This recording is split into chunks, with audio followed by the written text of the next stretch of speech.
This is Optimal Health Daily, episode 1110. 10, 3, 2, 1, 0.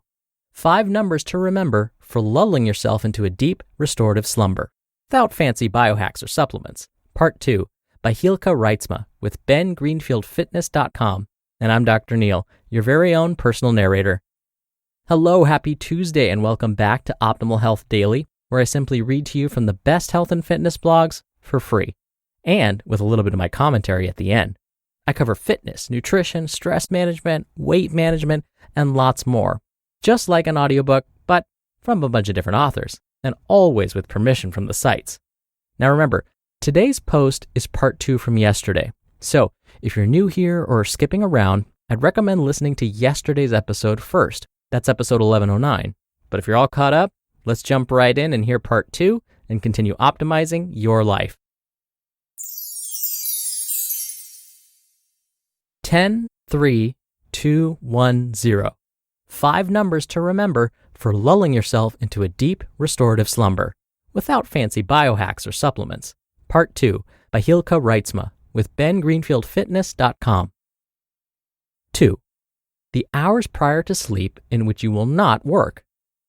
While caffeine and food consumption and how they relate to sleep can be objectively studied, work is a bit more nuanced and harder to measure. Especially with smartphone technology being a fingertip away, it's not uncommon for many people to scroll through their emails late at night to inevitably find something on fire at the office needing their immediate attention. Before diving into the problems and solutions for pre-bed work-related tasks, it's important to highlight some other common problems pertaining to sleep and your job. First, fighting against your circadian clock is never a good idea. Night shift workers, for example, can suffer from attention deficits, fatigue, and sleep disorders more frequently. Additionally, working long hours or having multiple jobs can also jeopardize sleep, which is alarming considering the fact that over 10% of Americans work more than one job per week. Whatever your work situation may be, the following tips are beneficial for just about anyone, and you can do them straight away to minimize the harmful effects work can have on your sleep. Turn off notifications on your phone. Put your phone into airplane mode late at night. Separate work and personal email as much as possible. Set a time to step away from your work every day. The main factor related to wakefulness after work seems to be psychological stimulation. Sleep problems arise mostly from dysfunctional cognitions, automatic arousal, and consequential distress. Therefore, mind-body interventions such as meditation, mindfulness, Tai Chi, and yoga have been shown through objective parameters such as polysomnography or sleep studies to be effective in mitigating worry and rumination. In other words, the bedroom should be a place of safety. 1. The hours prior to sleep in which you will not be exposed to screens. Even though the prevalence of screens everywhere is somewhat of a recent phenomenon, arriving notably later than food and work, there's no shortage of evidence supporting the benefits of limiting your screen time, and avoiding screens before bed, in my opinion, is the most important component of the 10-3-2-1-0 sleep rule. More active types of screen time, such as that on a computer or mobile phone, have a heightened negative effect when compared to more passive engagement, such as watching a rom-com. The various mechanisms related to screen time that affect sleep can be subdivided into 3 different categories. Active psychological stimulation, like violent video games, can cause increases in heart rate. Most streaming services are set up in such a way to keep you hooked and engage in binge watching. Screens emit light, which can affect your biology. Melatonin levels are suppressed, and your circadian rhythms can be completely delayed, totally disrupting your sleep architecture. You can learn about all of this in Ben's article, Sunlight Makes You Skinny and Blue Light Makes You Fat, 11 Ways to Biohack Light to Optimize Your Body and Brain.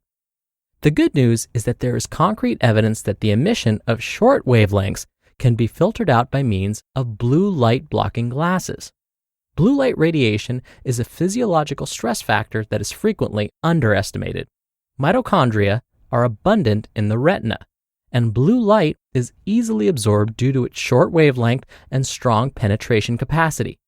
The delicate balance of the mitochondria of oxidant and antioxidant systems is easily disturbed. This makes the retina highly prone to oxidative stress emitted through blue light exposure.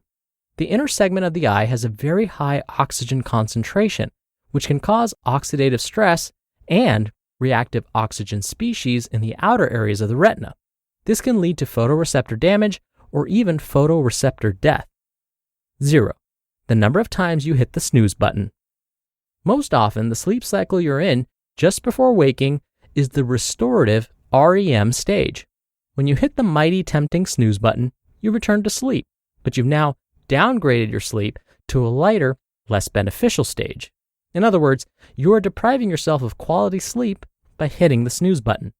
No matter how good falling back asleep feels, that post-snooze sleep isn't doing you any favors. So if you find yourself snoozing every morning, try setting your alarm closer to whatever time you wake up after snoozing. The strength of a morning routine should not be underestimated, and making the decision not to snooze and sticking to it could be regarded as the first small victory of the day, setting you up for your most optimal day. This could eventually allow you to wake up without an alarm clock, in your natural rhythm, and not be disrupted in the middle of your sleep cycle by a blaring alarm. With that said, there are studies that support a positive relationship between snoozing, dream recollection, and lucid dreaming. Lucid dreaming typically occurs in a hybrid state between sleep and wakefulness. The frontal cortex is highly activated during REM sleep, and this cortical activation is associated with clear visual images and longer word length in dreams. Summary. While there is logic to be found in each of the 10, 3, 2, 1, 0 sleep rule steps, based on the research, it should serve more as a guideline rather than a strict framework. So here are a few key takeaways. Caffeine will affect most people if consumed less than 6 hours prior to sleep, or even 12 hours prior to sleep. On top of being mindful of caffeine timing, full-day abstinence once every 14 days is something that should be considered for most people. Ben Greenfield advocates for a 7 up to 12-day break once every 1 to 2 months. Caffeine susceptibility is highly variable per individual and age group. Limiting food intake close to bedtime can assist in fat oxidation and increased slow-wave sleep. More research is required to determine the optimal cutoff time. Psychologically stimulating work, which is nearly all work, should be stopped 2 hours before sleep. To offset any ruminations late at night, mindfulness meditation can be considered. Screen-emitting lights have been shown to negatively affect sleep. The data that support this notion are overwhelming. So if you take one thing from the 10-3-2-1-0 sleep rule, cutting down pre-bed screen time would be my suggestion. Finally, be deliberate with how you wake up. If you are looking to be productive, skip the snooze button. If you want to explore your dreams, be flexible and allow yourself a drowsy wake up. You just listened to part 2 of the post titled 10-3-2-1-0. 5 numbers to remember for lulling yourself into a deep, restorative slumber without fancy biohacks or supplements by Hylke Reitsma with bengreenfieldfitness.com. And thank you to Green Chef, a USDA certified organic company that makes eating well easy and affordable. They have meal plans that cater to every lifestyle. Green Chef truly makes home cooking a breeze with a wide set of menu items that work around your lifestyle, not the other way around. Most ingredients arrive prepped, including some delicious pre-made measured sauces, dressing, and spices to dress your dish up in less time. The apricot glazed tofu with roasted rosemary potato comes with a super tasty apricot glaze, one of my favorites. Try it out. Use code OHD80 to get $80 off your first month plus free shipping on your first box. Go to greenchef.com/OHD80 to redeem and for more details. That's $80 off your first month plus free shipping on your first box with code OHD80 on greenchef.com/OHD80. Dr. Neil here for my commentary. When I teach my stress management class, I make sure I spend some time discussing sleep quality with my students. This is because poor sleep quality and feelings of stress are very closely linked. When we don't get a good night's sleep, it can make us feel less functional the next day, which may affect our performance at work or school, and it may affect how we respond to family and friends, like our patience levels, which may mean we start feeling more stress, which then may affect our sleep quality again the following night, and the cycle continues. So, I share with them some simple, science-backed strategies to help them get a better night's sleep. You want to know what that list includes? Well, if you listen to both parts 1 and 2 of Hylke's posts, then you've basically heard the same advice I give to my students.